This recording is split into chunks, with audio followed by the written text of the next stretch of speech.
الحمد لله وحده والصلاة والسلام على من لا نبي بعده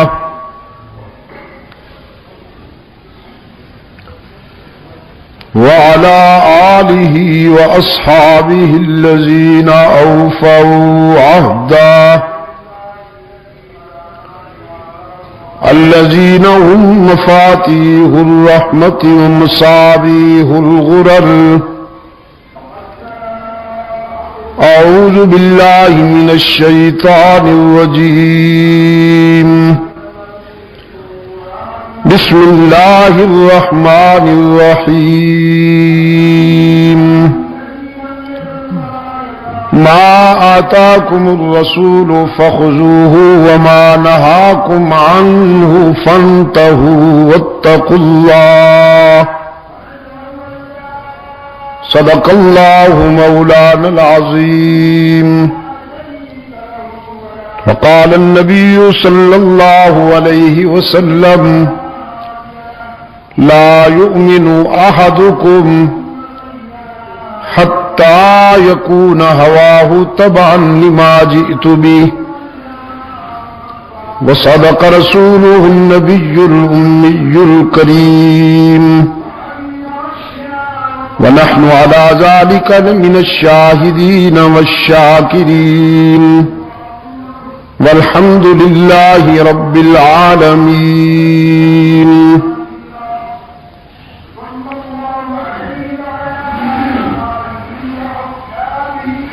اگر مناسب سمجھے تو یہ دروازے بند کر دیں تاکہ وہ باہر سے آواز ڈسٹرب نہ کرے مجھے. باہر والے دوست دوستو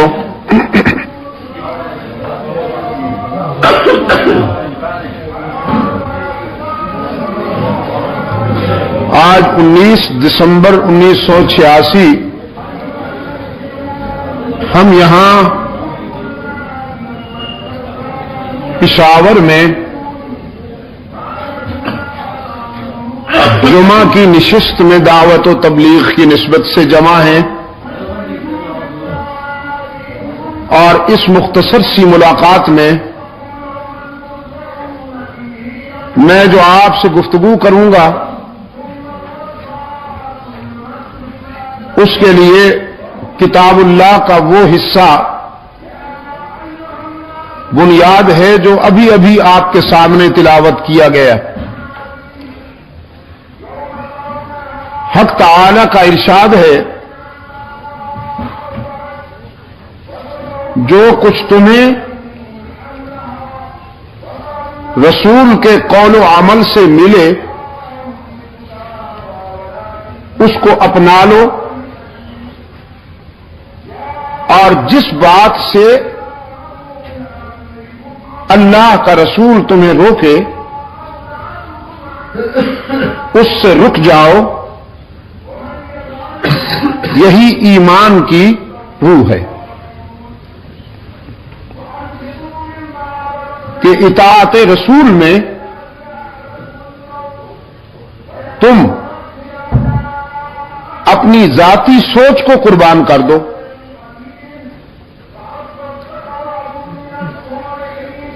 اللہ کے رسول صلی اللہ علیہ وسلم نے جو تمہارے لیے راستہ پسند کیا ہے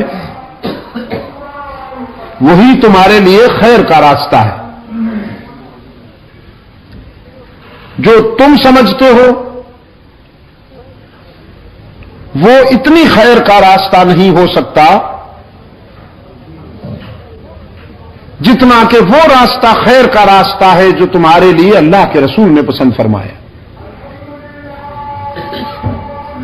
جس بات کو تم نے اپنے لیے نقصان دہ سمجھا وہ بات تمہارے لیے اتنی نقصان دہ نہیں ہے جتنی تم سمجھتے ہو، بلکہ اصل میں نقصان دہ وہ بات ہے جو اللہ کے رسول نے تمہارے لیے نقصان دہ سمجھی. وہ ایک معیار قائم کر دیا قرآن کریم نے فرزندان اسلام کے لیے کہ اطاعت رسول میں صلی اللہ علیہ وسلم تمہیں اپنے جذبات اور احساسات کی قربانی دینی ہوگی. اور جب تک تم اپنے جذبات کی قربانی نہیں دو گے اس وقت تک اللہ کے رسول صلی اللہ علیہ وسلم کی اطاعت کا حق ادا نہیں ہو سکتا.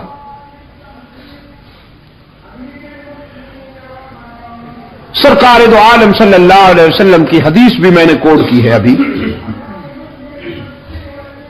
جس میں ارشاد ہوتا ہے تم میں سے کوئی شخص ایمان میں اس وقت تک کامیاب نہیں ہو سکتا لا یؤمن احدکم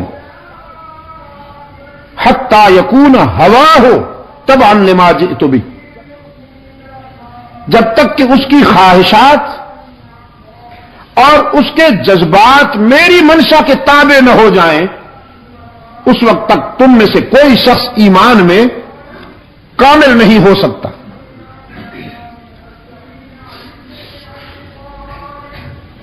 گویا مسلمان اللہ اور اس کے رسول کی اطاعت میں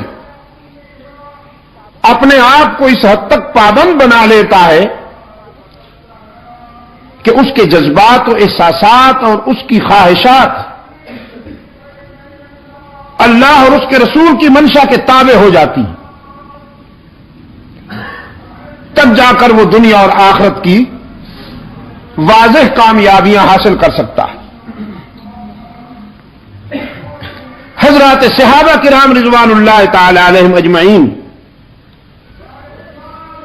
جو اس امت میں سب سے بہتر جماعت ہے، سب سے کامیاب ترین لوگ ہیں، ان کی سیرت و کردار میں بھی جو بات نمایاں نظر آتی ہے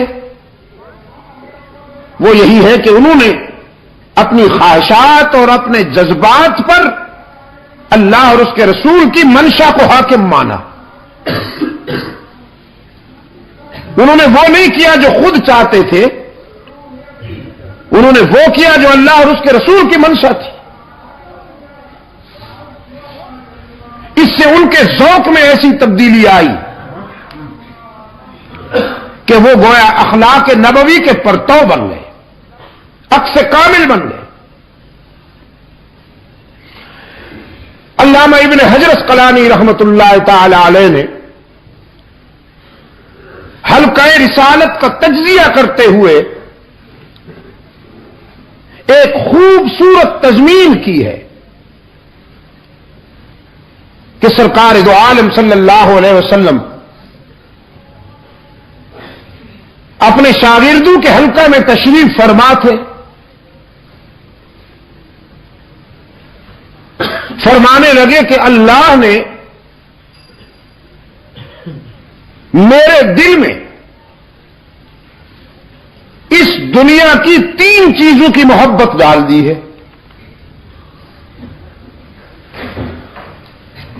3 چیزوں کی محبت اللہ نے میرے دل میں ڈال دی ہے. صحابہ کرام رضوان اللہ تعالی علیہم اجمعین یہ معلوم کرنے کے لیے بے قرار ہو گئے کہ ہمارے آقا کو کون سی چیزیں پسند ہیں کہ ہم بھی انہیں چاہیں. یہ تو آپ جانتے ہیں کہ چاہنے والوں کے لیے محبوب کی پسند بھی محبوب ہوتی ہے. محبت کا تقاضا ہے، جب کسی سے محبت ہو جائے تو اس کی ہر ادا اچھی لگتی.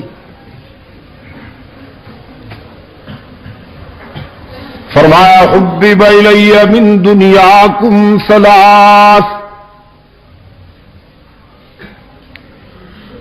3 چیزوں کی محبت اللہ نے میرے دل میں ڈالی ہے. الطیب والنساء وفی روایت والمرأة الصالحة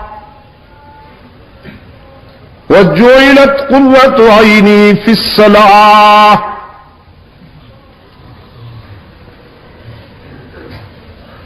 اللہ نے خوشبو کو بھی میرے دل میں محبوب بنا دیا ہے، خوشبو بھی بہت پسند ہے،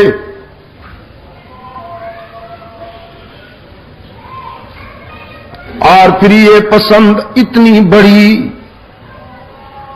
بڑی کہ خوشبوئیں حضور کو چاہنے لگیں۔ سرکار دو عالم صلی اللہ علیہ وسلم کا سراپا اقدس ہر وقت مہکتا تھا، عطر لگائے بغیر بھی خوشبوئیں ٹپکتی تھیں رحمت عالم صلی اللہ علیہ وسلم سے۔ اس قدر خوشبوئیں مہکتی تھیں حضور کے جسد اطہر سے کہ جس گلی سے گزر جاتے وہ گلیاں مہکتی۔ ڈھونڈنے والے راستوں کی مہک سے اندازہ کر لیا کرتے تھے کہ ابھی اللہ کا محبوب یہاں سے گزرا ہے۔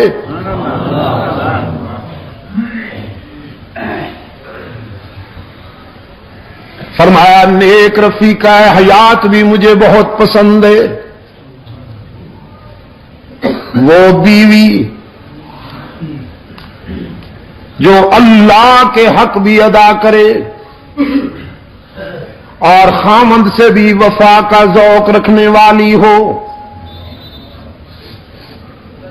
جس کی جبین میں اللہ کے سجدے تڑپتے ہوں اور جس کے جذبات میں خامند سے وفا کے حرارے ہوں، عبادت میں اللہ سے وفا کرے، عفت میں خامند سے وفا کرے، وہ رفیقہ حیات بھی مجھے بہت پسند ہے۔ اور تیسری بات فرمائی نماز تو میری آنکھوں کی ٹھنڈک ہے، میرے دل کا سکون ہے، آنکھوں کا نور ہے اور میرے دل کا سرور ہے نماز۔ سیدہ عائشہ صدیقہ رضی اللہ تعالی عنہا فرماتی ہیں اللہ کا محبوب عابد بن کر جب نماز کے لیے کھڑے ہوتے تو کبھی کبھی یوں لگتا کہ ساری رات عبادت میں گزر جائے گی، آنکھوں میں آنسو ہوتے تھے، لبوں پر اس کی حمد و تسبیح ہوتی تھی، اور عاجزی کا یہ عالم کہ دیکھنے والوں کو رحم آتا تھا رسول اللہ کی عاجزی اور تواضع پر۔ ہم تو اکڑ کے کھڑے ہوتے ہیں نا، کبھی یوں کھجلی ہو رہی ہے کبھی یوں کھجلی ہو رہی ہے،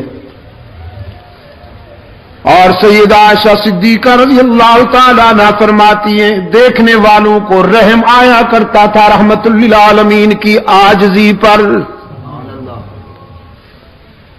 قیام اتنا طویل کہ ہم سوچتے شاید پوری رات قیام میں گزر جائے گی، رکوع اتنا طویل، خیال آتا کہ شاید پوری رات رکوع میں گزر جائے گی، پھر سجدہ اتنا طویل، گمان ہوتا کہ شاید پوری رات سجدے کے حالت میں گزر جائے گی۔ ایک رات شب بھر آنکھیں برستی رہیں، روتے رہے اور قرآن کریم کی یہ آیت بار بار دہراتے رہے ان تعذبہم فإنہم عبادک، ان تعذبہم فإنہم عبادک، میرے معبود اگر تو میری امت کے گناہ گاروں کو سزا دینے لگے، ان کی خطاؤں پر ان کی گرفت کر لے، ان کے گناہوں کی سزا دینے لگے، تو تجھ سے کون پوچھنے والا ہے، تجھے کون روکنے والا ہے؟ بندے جو تیرے ہیں، اگر ان کو ان کی خطاؤں پر تو گرفت کر لے تو بھی تجھے روکنے والا کوئی نہیں۔ وَإِن تَغْفِرْ لَهُمْ، اور اگر میرے آنسو کی لاج رکھتے ہوئے تو انہیں معاف کر دے تو بھی تجھ سے پوچھنے والا کوئی نہیں۔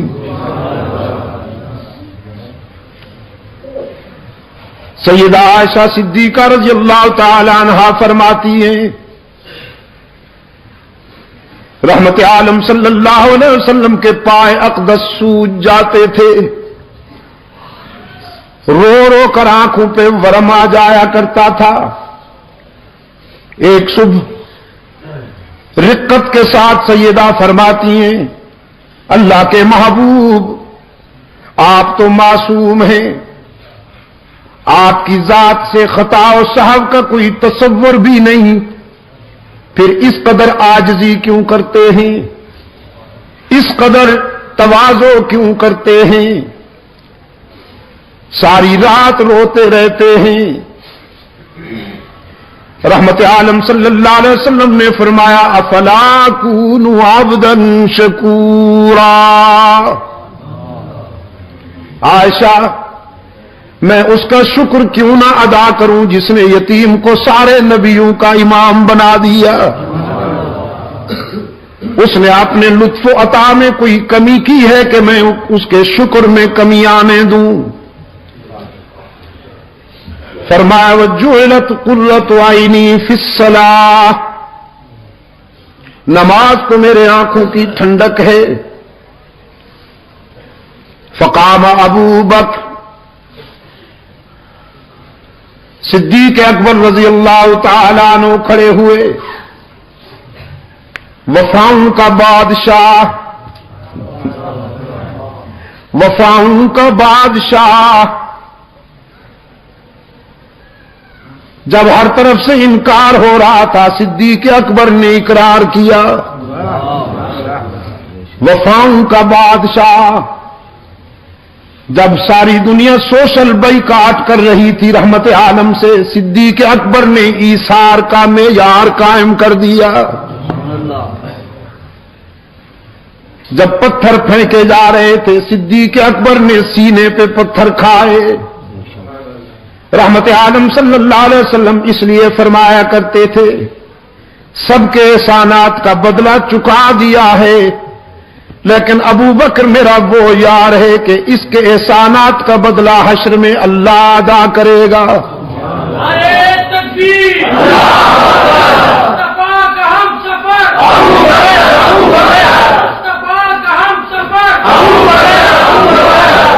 فقام ابو بکر، صدیق اکبر رضی اللہ تعالی عنہ کھڑے ہوئے،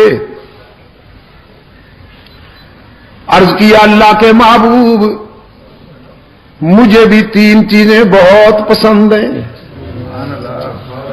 مجھے بھی تین چیزیں بہت پیاری لگتی ہیں۔ فاروق اعظم رضی اللہ تعالی عنہ فرماتے ہیں ہم نے اپنے خیالات میں تین پسندیدہ چیزیں تلاش کرنا شروع کی کہ ابو بکر نے جب حضور کے بعد اپنی پسند کی تین چیزیں بیان کرنی ہے تو ہم بھی کریں، اور فاروق اعظم فرماتے ہیں میری خواہش تھی کہ پیغمبر کے بعد میری پسند سب سے اعلیٰ ہو، افضل ہو، لیکن صدیق اکبر رضی اللہ تعالیٰ عنہ نے اپنے آقا کے اشارے پر جب تینوں چیزیں بیان کی ہیں تو صحابہ کرام اللہ اکبر کہہ کر مان گئے کہ پیغمبر کے بعد ابو بکر کا مقابلہ کوئی نہیں کر سکتا۔ سرکار دو عالم صلی اللہ علیہ وسلم نے فرمایا ابو بکر بتاؤ تمہیں کیا پسند ہے؟ عرض کیا النظر الی وجہک،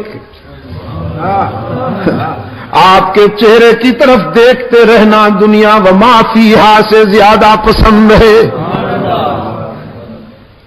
اب اس کا مقابلہ کون کرے؟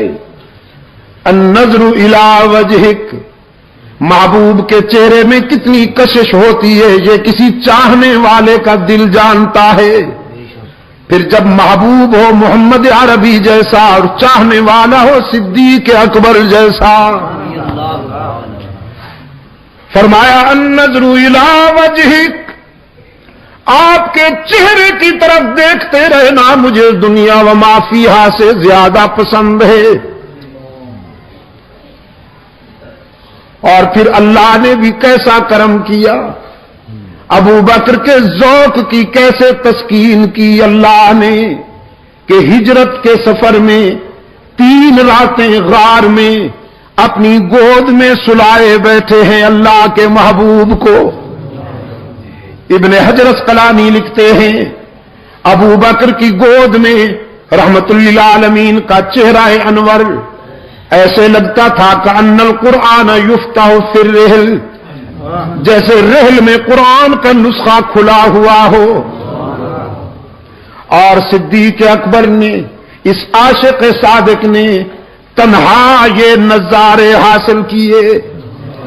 کبھی کبھی کیفیت میں فاروق اعظم صدیق اکبر رضی اللہ تعالیٰ عنہ سے عرض کیا کرتے تھے میری ساری زندگی کا جہاد لے لو، ساری زندگی کی ریاضت لے لو، ساری زندگی کی نوافل لے لو، ساری زندگی کے صدقے لے لو، ساری زندگی کی خیرات لے لو، ساری نیکیاں لے لو، اور ہجرت والی رات میں غار میں جو 3 راتیں جو تو نے اللہ کے محبوب کے ساتھ گزاری ہیں وہ مجھے دے دو. صدیق اکبر فرمایا کرتے تھے ابو بکر یہ تو اللہ کی تقسیم ہے، وہ جسے چاہتا ہے نوازتا ہے. آپ کہتے ہیں اگر ساری کائنات بھی مجھ سے سودا کرنا چاہے، ساری کائنات کہے کہ ابو بکر خوبیاں تو لے لے اور وہ ہمیں دے دے، تو میں ہجرت والی رات میں غار کی خلوتوں میں گزری ہوئی 3 راتوں کا ایک لمحہ بھی کسی کو نہ دوں.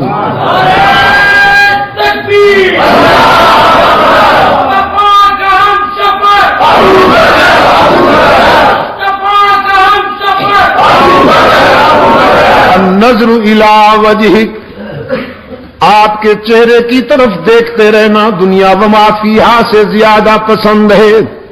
وانفاق مالی علی امرک، آپ کی منشا پر اپنا سب کچھ قربان کر دینا بھی بہت پسند ہے. میرے آقا جب آپ چاہیں تو گھر میں سوئی بھی نہ رہنے دوں، جب آپ کے دین کو ضرورت پڑے تو اپنے گھر کے برتن بھی لٹا دوں، اپنا لباس بھی حاضر کر دوں. وانفاق مالی علی امرک، آپ کے حکم پر، آپ کی منشا پر اپنا سب کچھ لٹا دینا بھی بہت پسند ہے. وَأَن يَكُونَ بِنْتِي فِي بَيْتِكَ، اور میری بیٹی کا آپ کی رفیقہ حیات بن کر رہنا بھی مجھے بہت پسند ہے. مجھے آپ کا سسر کہا جائے، آپ کو میرا داماد کہا جائے، یہ نسبتیں اور قسمتیں بھی بہت پسند ہیں. بازی تو جیت لی، ہاں پہلا نمبر تو لے لیا صدیق اکبر نے. فقام عمر بن الخطاب رضی اللہ تعالی عنہما فقال صدقت یا ابا بکر وحبب الی من الدنیا ثلاث. فاروق اعظم نے کھڑے ہو کے کہا ابو بکر تو نے سچ کہا. پھر اپنے قائد کی طرف دیکھتے ہوئے عرض کیا اللہ کے محبوب 3 چیزیں مجھے بھی بہت پیاری لگتی ہیں. رحمت عالم صلی اللہ علیہ وسلم نے فرمایا عمر بیان کرو تمہیں کون سی 3 چیزیں پسند ہیں. فاروق اعظم نے عرض کیا الامر بالمعروف والنہی عن المنکر والثوب الخلق. یہ آپ کو اولیاء کرام کی نشانیاں بتا رہا ہوں کہ اولیاء کرام کیسے ہوتے ہیں.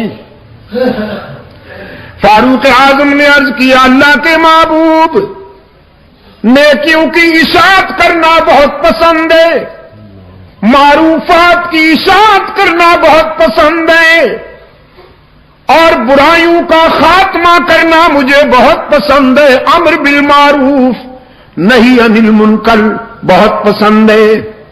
اور تیسری بات عرض کی پھٹا پرانا لباس پہننا بھی بہت پسند ہے۔ پشاور کے روشن ضمیروں، رحمت عالم صلی اللہ علیہ وسلم کی تعلیم و تربیت کے نتیجے میں جو انسان تیار ہوئے، ابھی میرا عزیز کہہ رہا تھا نا عبد الباسط سلمہ کہ انہوں نے اپنے کردار سے انسانیت کا معیار قائم کر دیا، معیار قائم کر دیا انسانیت کا، کہ جو سنا اس پر عمل کر کے دکھایا، جو کہا اس پر عمل کر کے دکھایا۔ حضرت زید رضی اللہ تعالیٰ عنہ فرماتے ہیں فاروق اعظم کے نام کی جلالت عرب و عجم تک محسوس کی جا رہی تھی، باطل لرزتا تھا ایوانوں میں فاروق کا نام سن کر۔ کیسر و کسرا کا جنازہ اٹھ گیا تھا اس جلیل القدر کے کردار کی، جلیل القدر انقلابی انسان کے کردار کی دھمک نے باطل کا منہ کالا کر دیا تھا۔ خط لکھتے ہیں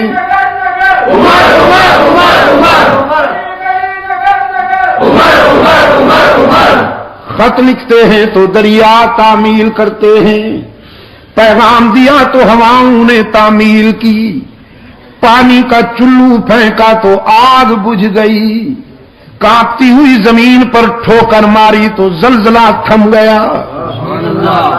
عظمت کا یہ عالم ہے۔ اور پھر حضرت زید فرماتے میں نے اسی عمر کے کرتے پہ 17 پیوند شمار کیے، 17 ٹاکیاں لگی ہوئی تھیں، اس کندھے سے اس کندھے تک 4 ٹاکیاں کپڑے پر چمڑے کی لگی ہوئی تھیں۔ خالی زمین پر سو جاتے تھے، خاک سے پیار کرتے تھے۔ میں نے رات کہا تھا نا قصہ خانی میں بت شکنی سے پہلے خود شکنی ضروری ہے، بت شکنی سے پہلے خود شکنی ضروری ہے۔ جب تک آپ اپنی ذات پر فتح حاصل نہیں کریں گے اس وقت تک کائنات کے رموز کو بھی آپ نہیں سمجھ پائیں گے۔ فقام عثمان بن عفان رضی اللہ تعالی عنہ، حضرت عثمان ابن عفان رضی اللہ تعالی عنہ کھڑے ہوئے، فقال صدقت یا عمر، عرض کیا عمر آپ نے سچ کہا ہے۔ پھر اپنے قائد کی طرف دیکھتے ہوئے عرض کیا وَحُبِّبَ إِلَيَّ مِنَ الدُّنْيَا ثَلَاث، 3 چیزیں مجھے بھی بہت پیاری لگتی ہیں۔ رحمت عالم صلی اللہ علیہ وسلم نے عثمان کی طرف پیار کی نگاہوں سے دیکھا، دیکھتے بھی بڑے پیار کی نگاہوں سے تھے اپنے عثمان کو۔ کبھی کبھی فرماتے تھے عثمان میرا وہ رضاکار ہے کہ جب یہ فرش پہ چلتا ہے تو اللہ کے فرشتے عرش پر اس سے حیا کرتے ہیں۔ بڑے پیار سے دیکھا عثمان کی طرف، فرمایا تمہیں کیا پسند ہے عثمان؟ عثمان ابن عفان رضی اللہ تعالی عنہ نے فرمایا اللہ کے محبوب اطعام الجیعان وکسوۃ العریان وتلاوۃ القرآن۔ نعرہ تکبیر، سامع القرآن، سامع القرآن۔ 3 چیزیں مجھے بھی بہت پسند ہیں، بھوکوں کو کھانا کھلانا پسند ہے،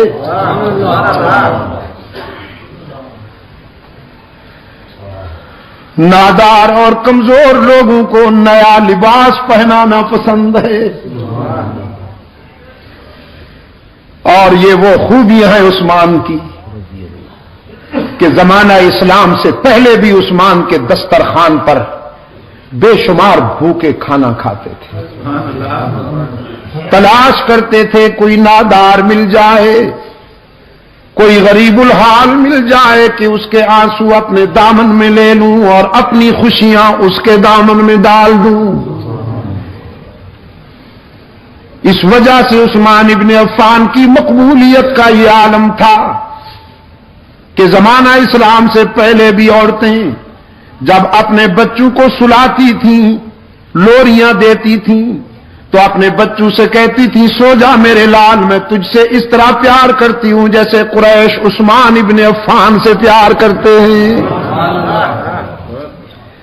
فرمایا اطعام الجیعان، بھوکوں کو کھانا کھلانا پسند ہے۔ یہ میں آپ کو اس لیے نہیں سنا رہا میرے عزیز دوستوں کہ آپ سنیں اور مزے لے لیں اور بس پھر بھول جائیں، میں اس لیے آپ کے دلوں میں یہ سچائیاں اتار رہا ہوں کہ اللہ آپ میں بھی یہ اخلاقی خوبیاں پیدا کرے۔ سرکار دو عالم صلی اللہ علیہ وسلم نے فرمایا اس نیک آدمی سے کہہ دو جو ساری رات عبادت کرتا ہے، تسبیح ہاتھ میں رکھتا ہے، ہر سال حج پہ جاتا ہے، عمرے بھی ادا کرتا ہے، ذکر و فکر میں محو رہتا ہے، لیکن جو رات کو پیٹ بھر کر سو جائے اور اس کے پڑوس میں کوئی انسان بھوکا تڑپتا رہے، رحمت للعالمین صلی اللہ علیہ وسلم نے فرمایا اس عابد شب زندہ دار سے کہہ دو کہ وہ ہم میں سے نہیں، ہم اس میں سے نہیں۔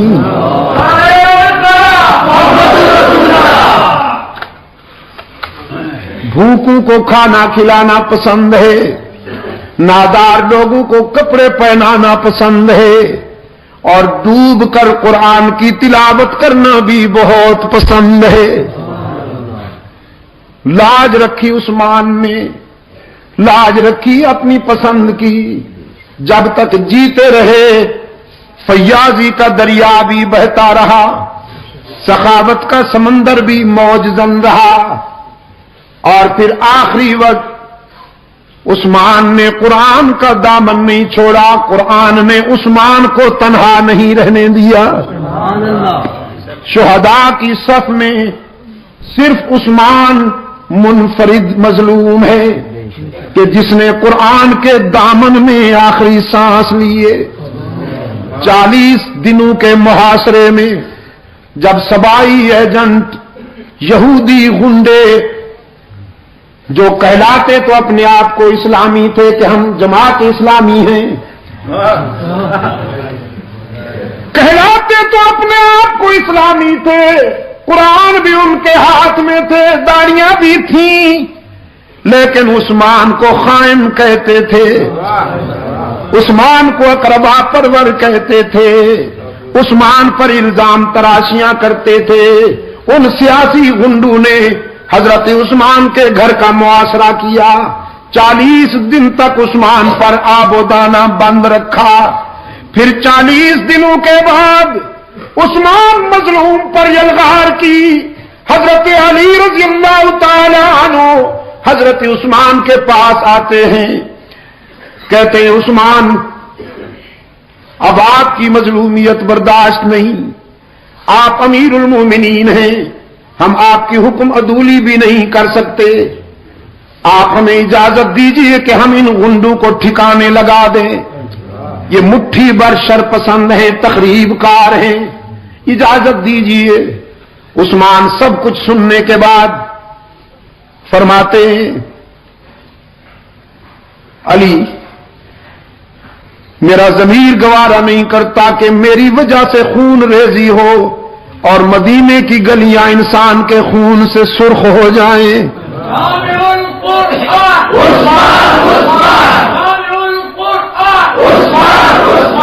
حضرت علی فرماتے ہیں امیر المومنین کتنے دنوں سے آپ کو بھوکا رکھا گیا ہے، پیاسا رکھا گیا ہے؟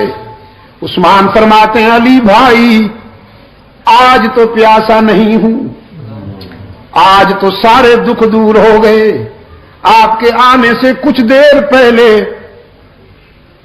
غنودگی کی کیفیت تھی، بے خودی کا عالم تھا، خواب میں رحمت للعالمین مسکراتے ہوئے ملے۔ رحمت عالم صلی اللہ علیہ وسلم نے فرمایا عثمان 2 راستے ہیں، ان میں سے ایک چن لو، ایک راستہ یہ ہے کہ اپنے دشمنوں کے لیے بد دعا کرو، وہ ہلاک ہو جائیں، زمین پھٹے گی اور غرق ہو جائیں، اور دوسرا راستہ ہے صبر والا، دوسرا راستہ ہے صبر والا، پہلا راستہ ہے جذبات والا اور دوسرا راستہ ہے صبر والا۔ تو اگر صبر کرو، روزہ رکھا ہوا ہے آپ نے، افطاری ہمارے ہاں عالم برزخ میں آ کے کرنا۔ حضرت عثمان نے فرمایا میں نے اپنے آقا سے کہہ دیا ہے حضور میں دوسرا راستہ پسند کرتا ہوں، صبر کروں گا۔ آپ دعا فرمائیں کہ اللہ مجھے صبر کے مرحلے میں کامیاب کر دے۔ رحمت عالم صلی اللہ علیہ وسلم نے سینے سے لگا لیا۔ حضرت عثمان فرمانے لگے میرے سینے پر حضور اکرم صلی اللہ علیہ وسلم نے پیار کا ہاتھ رکھا، ساری پیاس دور ہو گئی، میں اب تک دل کی گہرائیوں میں حضور کے ہاتھ کی ٹھنڈک محسوس کر رہا ہوں۔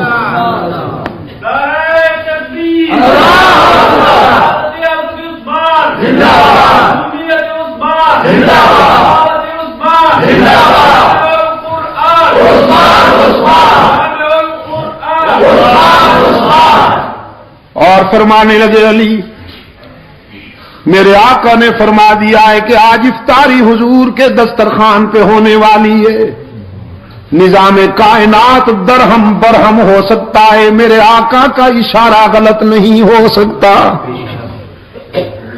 صبر کروں گا، آپ بھی صبر کیجئے۔ نماز عصر پڑھی، لباس بدلا، قرآن کو سامنے کھول کر بیٹھ گئے۔ بڑی تختی والا قرآن کریم تھا، چمڑے کے اوراق پہ لکھا ہوا، قرآن کریم کی تلاوت شروع کر دی۔ پہلے پارے کی آخری آیتیں تلاوت ہو رہی تھی کہ قاتل دیوار پھاند کر اندر آ گئے۔ حضرت عثمان کے سینے میں انہوں نے سلاخیں اتاری، داڑھی مبارک کو پکڑ کر نوچا، سینے میں سلاخیں اتاری، گھائل ہو کر حضرت عثمان کے سینے سے خون کا فوارہ نکلا، قرآن نے اپنے ورقوں میں محفوظ کر لیا۔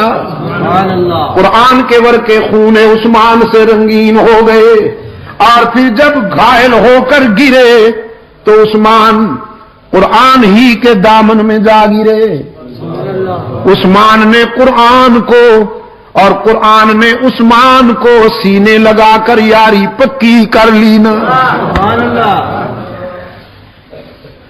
حشر کے میدان میں شہداء جب اللہ کی عدالت میں پیش ہوں گے، کسی شہید کی شہادت کی گواہی ریت کے ذرے دیں گے، کسی شہید کی شہادت کی گواہی تلوار کی دھار دے گی، کسی شہید کی شہادت کی گواہی خنجر دے گا، کسی شہید کی شہادت کی گواہی خون گریبان دے گا، تیر و کمان دے گا۔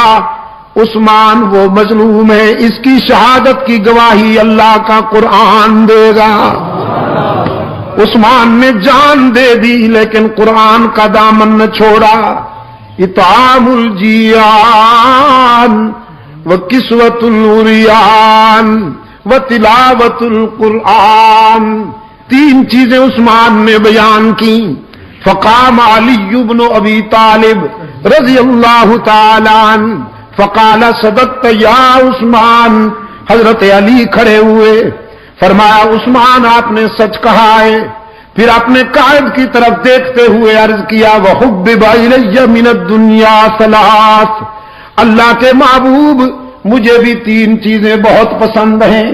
رحمت عالم صلی اللہ علیہ وسلم نے شفقت کی نگاہوں سے اپنے پیارے علی کو دیکھا، فرمایا علی بیان کرو تمہیں کیا پسند ہے؟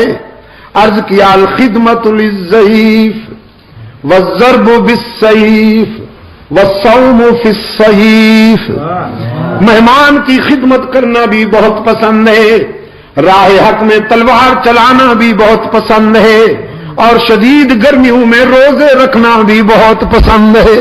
نعرہ تکبیر، چمن چمن کلی کلی، چمن چمن کلی کلی۔ مہمان آ جائے میرے گھر میں تو جی چاہتا ہے جو کچھ گھر میں ہو دسترخوان پہ رکھ دوں، میدان کارزار میں جی چاہتا ہے کہ کفر کی صفیں الٹ کے رکھ دوں، اور شدید گرمی میں اللہ کو راضی کرنے کے لیے روزے رکھ کر اپنے نفس کو مغلوب کرنا بھی میری چوائس ہے اور میرا ذوق ہے۔ علی کے روزے کھجور کا دانہ پانی پی کر سحری کر لی اور پھر نان جمی سے افطاری کر لی۔ ہماری سحریاں اور ہماری افطاریاں، اللہ اکبر، سحری اتنی بھرپور کہ افطاری تک کھانے کو کچھ جی نہ چاہے، پھر افطاری اتنی بھرپور کہ سحری تک کچھ طلب ہی نہ رہے۔ اللہ قبول فرما لے۔ رمضان تو آتا ہے روحانیت کی تعمیر کے لیے کہ ذرا باڈی کلوز ہو جائے، روح میں طاقت آ جائے۔ ہم رمضان میں بھی جسم کو پالتے ہیں، باڈی پلتی ہے ہماری،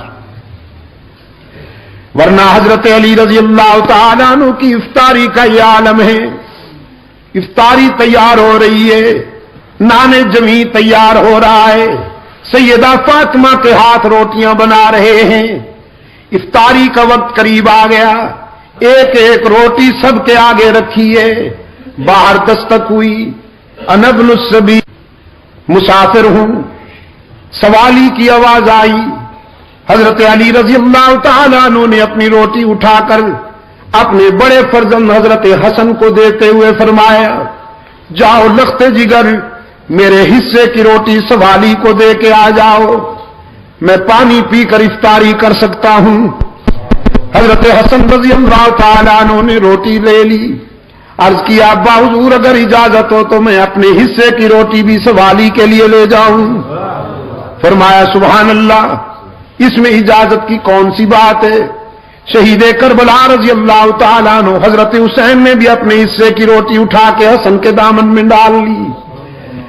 تینوں روٹیاں لے کر جب حضرت حسن جانے لگے تو سیدہ فاطمہ اس میدان میں کیسے پیچھے رہتی؟ انہوں نے تو سخاوت کے گر محمد کی گود میں سیکھے تھے، انہی کی تو تعلیم و تربیت تھی۔ فرمایا بیٹے میرے حصے کی روٹی بھی سوالی کے لیے لے جاؤ، میں بھی محمد کا خون ہوں نا، پانی سے افطاری کر لوں گی۔ چاروں روٹیاں لے جانے لگے حضرت حسن، سیدنا علی کی خادمہ حضرت فضہ خادمہ اور کنیز تڑپ اٹھی اور اپنے حصے کی روٹی اٹھا کر بھی حسن کے دامن میں ڈال دی۔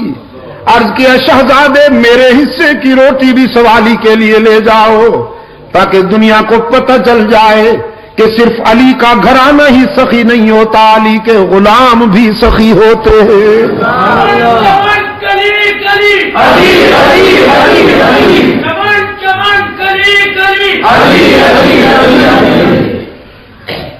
فرمایا تین چیزیں مجھے بھی پسند ہیں، مہمان کی خدمت کرنا بہت پسند ہے، راہ حق میں شمشیر چلانا بھی بہت پسند ہے، اور گرمی میں روزے رکھنا بھی بہت پسند ہے۔ ابن حجر اسقلانی لکھتے ہیں فبیناہم اذ جاء جبرائیل، یہ باتیں ہو رہی تھیں کہ جبرائیل امین آ گئے۔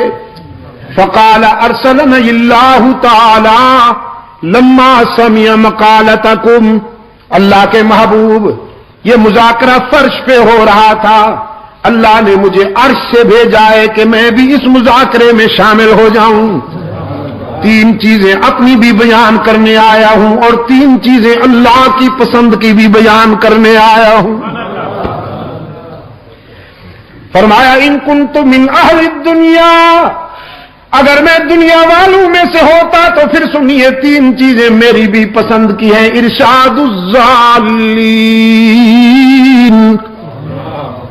گم کردہ راہوں کو سیدھے راہ پہ ڈالنا پسند ہے، جن سے راستہ کھو جائے انہیں صراط مستقیم پر لگانا پسند ہے۔ ومعاونۃ اہل عیال الموسرین، ارشاد الظالین ومعاملۃ اہل عیال الموسرین والحب للغرباء القانتین. تین چیزیں بہت پسند ہیں: گمراہوں کو راہ راست پہ لگانا، اور ان غریبوں سے دوستی کرنا جن کی جیب تو خالی ہو لیکن ضمیر محفوظ ہو. کمال تشنگی میں بھی جگر کا خون پی لیں پر کسی کے سامنے دستے دلت دراز نہ کریں. یہ عسرت اور یسرت. عزیز دوستو، غربت اور ثروت دونوں آزمائشیں ہیں. کبھی حق تعالی جیب بھر کے امتحان لیتے ہیں، کبھی خالی کر کے امتحان لیتے ہیں، کبھی سب کچھ دے دیتے ہیں یہ دیکھنے کے لیے کہ یہ اکڑتا ہے، میری دی ہوئی نعمتوں پر شکر کرتا ہے یا اکڑتا ہے. اپنے بندوں کا امتحان لیتے ہیں، جیب بھر دیتے ہیں، اور کبھی جیب خالی کر لیتے ہیں یہ دیکھنے کے لیے کہ مجھ سے مانگتا ہے یا لوگوں کے دروازوں پہ گداگر بن کے جاتا ہے. کامیاب ہونے والے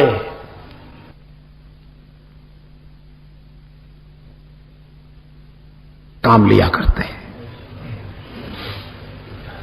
حضرت روح الامین نے انہی کی بات کرتے ہوئے فرمایا: بعض امیر غریبوں سے دوستی کرنا بھی بہت پسند ہے، اور جن کے حجال زیادہ ہوں، بچے زیادہ ہوں اور آمدنی کم ہو، مخفی طریقے سے ان کا تعامل کرنا بھی بہت پسند ہے. مخفی طریقے سے، تاکہ ان کی عزت نفس مجروح نہ ہو. وہ رات کو سو جائیں، میں ان کے گھر میں غلے کی بوریاں ڈال آؤں، صبح یہ بھی پتہ نہ چلے کہ کون ڈال گیا تھا. کیونکہ کوئی عزت نفس والا، کوئی خوددار انسان کیوں کسی سے لے؟ کیا کہا اقبال نے کہ منعم کو گدا کے ڈر سے بخشش کا نہ ہو یارا. جزاک اللہ. منعم کو گدا کے ڈر سے بخشش کا نہ ہو یارا. یہ ہے مومن کی خودداری اور اس کی عزت نفس، سیلف ریسپیکٹ، کہ اس کو کوئی دینا بھی چاہے تو اس کی عزت نفس کے ڈر سے نہ دے سکے کہ کہیں یہ ٹھکرا نہ دے کہ تو کون ہے مجھ کو دینے والا، میں تو اللہ سے لینے والا ہوں. کسی بندے سے لینا میری عزت نفس کی توہین ہے. کہ منعم کو گدا کے ڈر سے بخشش کا نہ ہو یارا. ان لوگوں کا تعاون کرنا پسند ہے. تین چیزیں روح الامین نے بیان کی. اب صحابہ کرام بھی رحمت للعالمین بھی صلی اللہ علیہ وسلم یہ سننے کے لیے بے قرار تھے کہ ہمارے رب کو کیا پسند ہے. حضرت روح الامین نے عرض کیا اپنے بندوں کی طرف سے تین چیزیں اللہ کو بھی بہت پسند ہیں: بذل الاستطاعة والصبر عند الفاقة والبكاء عند الندامة. جب کوئی جوان اپنی جوانی اور اپنا شباب اللہ کے راستے میں خرچ کرتا ہے تو وہ بھی اللہ کا محبوب بن جاتا ہے. اسے بھی اللہ بہت پیار کرتے ہیں. غزوہ احد میں سرکار دو عالم صلی اللہ علیہ وسلم کے قریب ایک من چلا سا نوجوان آیا. ہاتھوں میں اس کے کھجور کا خوشہ تھا، تازہ کھجوروں کا خوشہ تھا. عرض کیا اللہ کے محبوب، یہ میری چمکتی ہوئی رانا جوانی اگر میں اسے قربان کر دوں، ٹکرا جاؤں اللہ کے دشمنوں سے، تو کیا ملے گا؟ رحمت عالم صلی اللہ علیہ وسلم نے فرمایا اللہ کی خوشنودی اور اس کی مسکراہٹ ملے گی۔ وہ نوجوان کہنے لگا اچھا اللہ کی مسکراہٹ ملے گی، خوشا پھینکا اور ہستی نے چڑھا کر تلوار لے کر نعرے تکبیر لگا کر ایسے گھس گئے کفار کی صفوں میں جیسے بادلوں میں چاند گھس جاتا ہے۔ سرکار دو عالم صلی اللہ علیہ وسلم نے وہ منظر بڑی شفقت کے ساتھ دیکھا، بڑی گہری توجہ کے ساتھ دیکھا کہ کفار کے پاؤں اکھڑ گئے،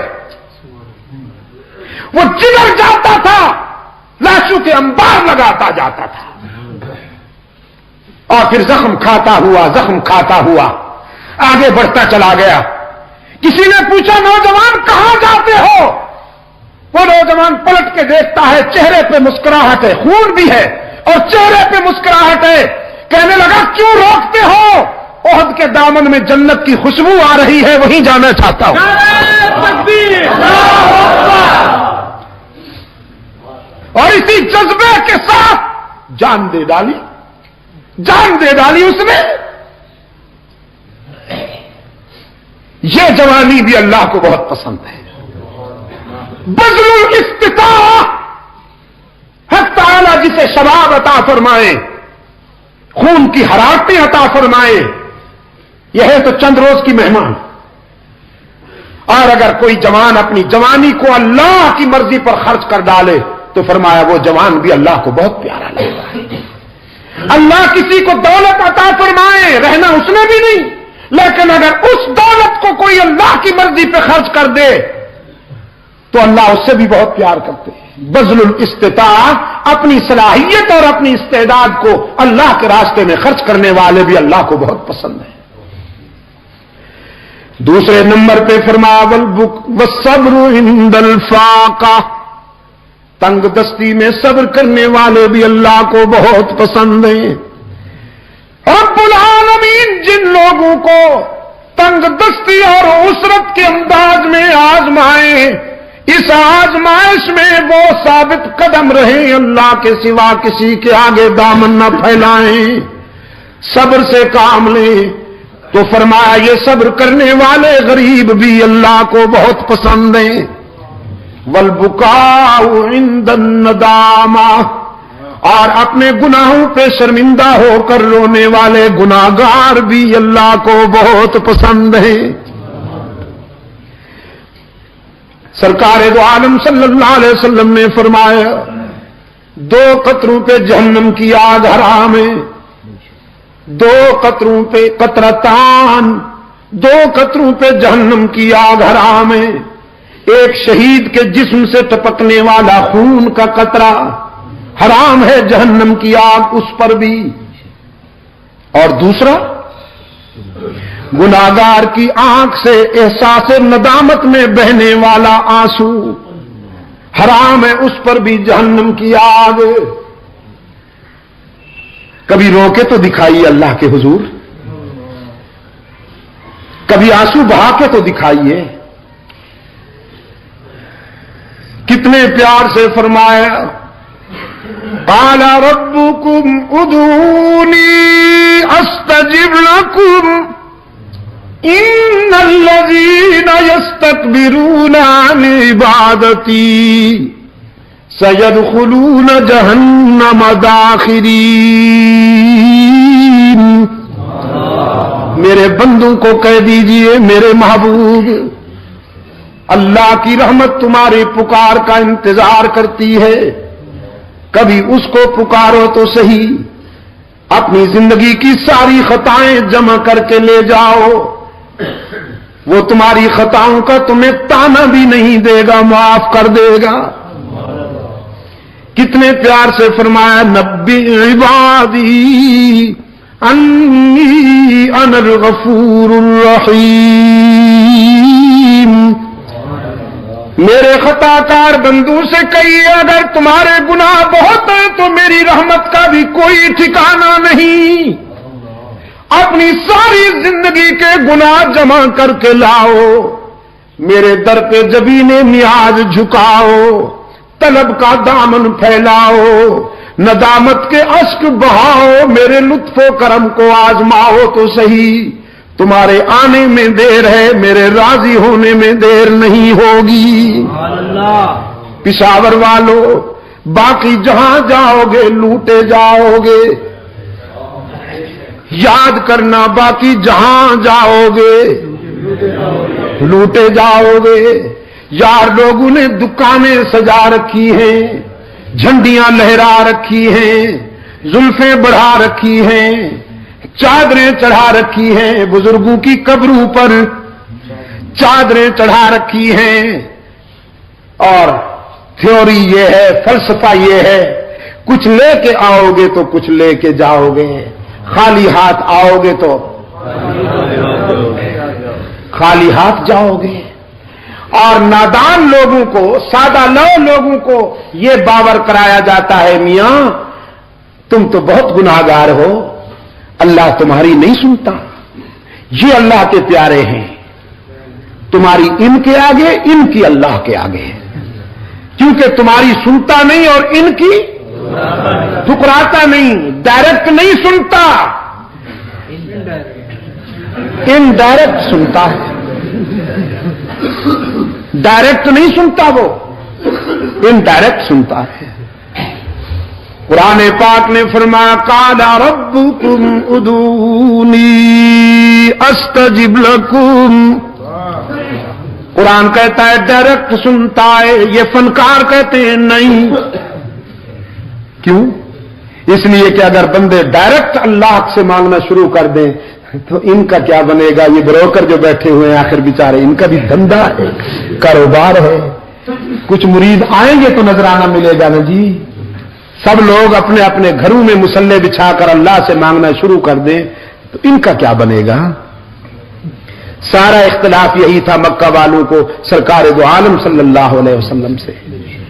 وہ کہتے تھے آپ ہماری انکم کلوز کرتے ہیں، آخر یہ بھی تو اللہ کے پیارے ہیں، ما نعبدهم الا لیقربونا الی اللہ زلفا، ہم تو اللہ کے پیاروں سے جا کر مانگتے ہیں، چونکہ یہ اللہ کے پیارے ہیں، ہماری سنتا نہیں اور ان کی ٹھکراتا نہیں۔ اور یہی تصور ہے کلیسا کا، رہبانیت یہی ہے، عیسائیت یہی ہے۔ عیسائی کہتے ہیں کلیسا میں آؤ، پادری کو خوش کرو، اور پادری تمہاری بات اللہ سے منوائے گا، ادروائز تمہاری کوئی بات نہیں مانی جائے گی۔ اسلام کہتا ہے نہیں، اللہ سے ملنا ہے تو تنکوں کے سہاروں کی ضرورت نہیں، یہاں ایکسچینج کا چکر ہی نہیں ہے، ڈائریکٹ ڈائلنگ ہے، جب چاہو جہاں چاہو اللہ سے رابطہ قائم کر لو۔ بیت اللہ شریف پر جو غلاف ہے اس پہ قرآن کریم کی یہ آیت موٹے حروف کے ساتھ لکھی ہوئی ہے، دور سے نظر آتی ہے۔ فرمایا من یعمل سوءا او یظلم نفسا، من یعمل سوءا او یظلم نفسه ثم یستغفر اللہ یجد اللہ غفورا رحیما۔ جس نے زندگی کے سفر میں بہت ٹھوکریں کھائی ہوں، بہت خطائیں سرزد ہوئی ہوں، لیکن جب شرمندہ ہو کر اللہ کے در پہ آئے گا تو اللہ کو روٹھا ہوا نہیں پائے گا، مہربان پائے گا۔ بیت اللہ میں آنے والوں کے لیے سب سے پہلے غلاف کعبہ یہی اعلان کرتا ہے، تم اپنے ناراض رب کے پاس نہیں آئے ہو، مہربان رب کے پاس آئے ہو۔ جو منوانا ہے منواؤ، جو منوانا ہے منواؤ، جتنا رونا ہے آنسو بہاؤ، یہاں سے کوئی مایوس اور معروم ہو کر نہیں جاتا۔ دنیا والوں سے مانگا جائے تو ناراض ہوتے ہیں، نہ مانگا جائے تو خوش ہوتے ہیں، لیکن رب العالمین کے دربار کا ضابطہ یہ ہے، جو نہ مانگے اس سے ناراض ہوتے ہیں، مانگنے والوں سے خوش ہوتے ہیں۔ فرمایا اذا سألک عبادی انی فانی قریب، میرے محبوب، میرے بندے آپ سے جب میرا پتہ پوچھیں کہ رب سے ملنا ہے کہاں ملے گا، تو بتا دو انہیں انی قریب، میں تو تمہارے قریب رہتا ہوں۔ الہ العالمین کتنا قریب ہے تو، بڑی ہستیاں تو غریبوں سے دور بستی ہیں، بڑی ہستیوں کی بستیاں تو غریبوں سے دور ہوا کرتی ہیں۔ رب العالمین نے فرمایا میں بڑا تو ساری کائنات سے ہوں، لیکن میں نے کہیں دور محل نہیں بنایا، کہیں دور کوٹھی نہیں بنائی۔ نحن اقرب الیہ من حبل الورید، میں تو تیرے وسط قلب میں رہتا ہوں، دل کی گہرائیوں میں رہتا ہوں۔ جب اتنا قریب ہوں تو پھر مجھے پکارا کرنا، میرے سامنے درد دل بیان کیا کرنا، باقی جہاں جائے گا تانا ملے گا۔ صرف یہی در ہے یہاں تانا دیے بغیر ساری خطائیں معاف کر دی جائیں گی۔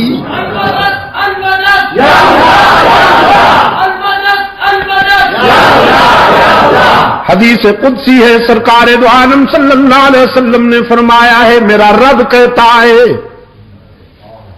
جب کوئی بوڑھا گناہگار میرے در پہ روتا ہوا آئے، جس کے نامہ اعمال میں ایک بھی خوبی نہ ہو، ساری زندگی بغاوت میں گزار دی، شباب کا نشہ تھا، جوانی کا غرور تھا، دولت کی مستی تھی، برادری اور پارٹی کی ترنگ تھی، رگوں میں گرم گرم خون کی روانی تھی، بغاوت میں زندگی گزار دی۔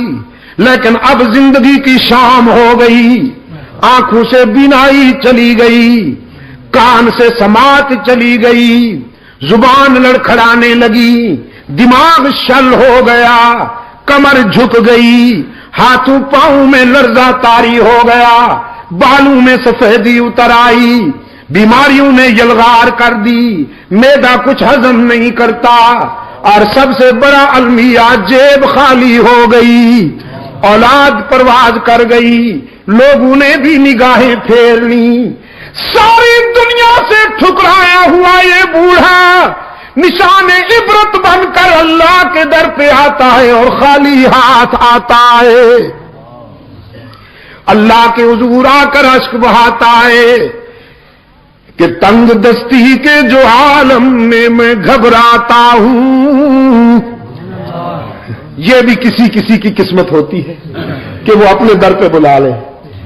تنگ دستی کے جو عالم میں میں گھبراتا ہوں، پردرے غیر پہ جاتے ہوئے شرماتا ہوں، ہاتھ پھیلانے میں محتاج کو غیرت کیسی، شرم اتنی ہے کہ بندہ تیرا کہلاتا ہوں۔ الہ العالمین سجدے بھی نہیں کہ سفارش کے طور پر پیش کروں، آہیں بھی نہیں، تسبیحات بھی نہیں، صدقات بھی نہیں، خیرات بھی نہیں، قیام بھی نہیں، رکوع بھی نہیں، حج بھی نہیں، عمرے بھی نہیں، خالی ہاتھ آیا ہوں اور اس یقین کے ساتھ آیا ہوں کہ اگر تو نے دستگیری نہ کی تو ہلاک ہو جاؤں گا۔ دیکھ اب دنیا میں سے کوئی رشتہ باقی نہیں رہا، سارے تعلق ٹوٹ گئے، سارے رشتے چھوٹ گئے، اب تیرے در پہ آیا ہوں سوالی بن کر، ہارے ہوئے جرنیل کی طرح۔ رب العالمین نے فرمایا میرے پیغمبر بہت اچھی طرح جانتا ہوں اسے، اس کی زندگی کی کتاب کا ایک ایک ورق میرے سامنے کھلا ہوا ہے، اس کی بغاوتیں بھی میرے سامنے ہیں، اس کا اکڑنا بھی میرے سامنے ہے، اس کی خطائیں بھی میرے سامنے ہیں، لیکن آج میں اسے مایوس نہیں کرتا، میری رحمت گوارا نہیں کرتی کہ اسے ٹھکرا دوں، دھتکار دوں، کہ مجھے اس کے سفید بالوں سے حیا آ جاتی ہے۔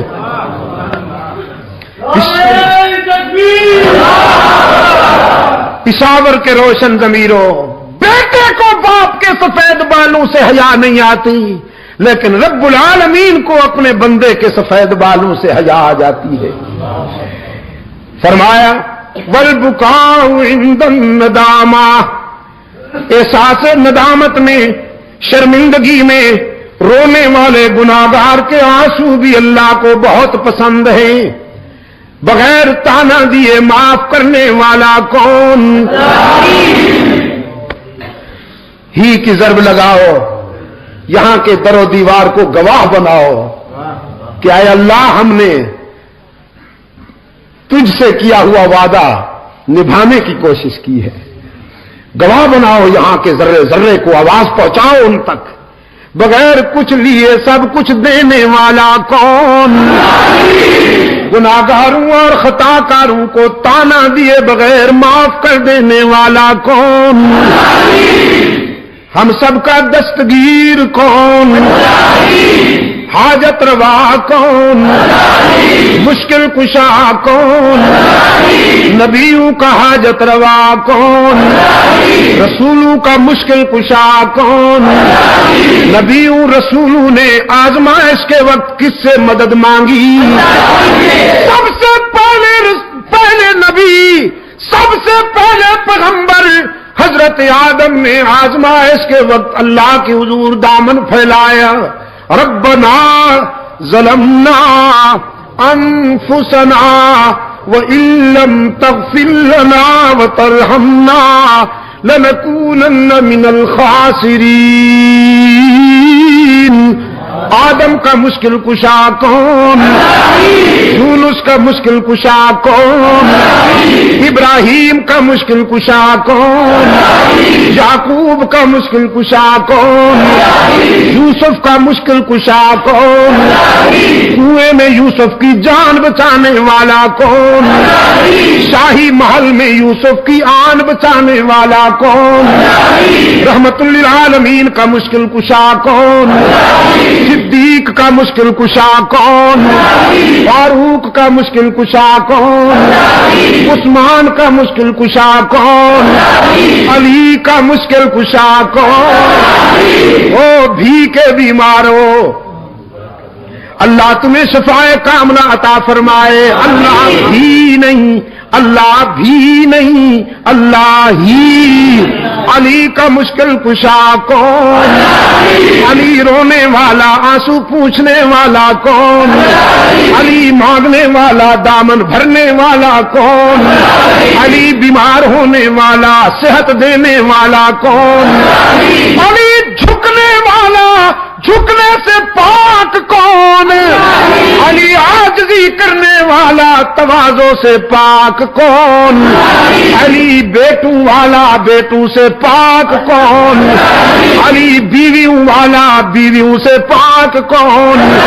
علی رشتوں عزیزوں اقربا والا، رشتوں عزیزوں سے پاک کون؟ مشکل کشا کون؟ حاجت روا کون؟ کار ساز کون؟ دستگیر کون؟ زندگی رہی تو رات کو پھر یہاں سے شروع کریں گے بات انشاءاللہ۔ کہاں بھائی؟ تو آپ کو تو پہلے سے پتا ہے، پتا تو مجھے نہیں۔ اس کا مطلب یہ ہے کہ مجھے آپ بتائیے کہ کہاں ہے۔ آپ کو تو اللہ کے فضل سے پتا ہے۔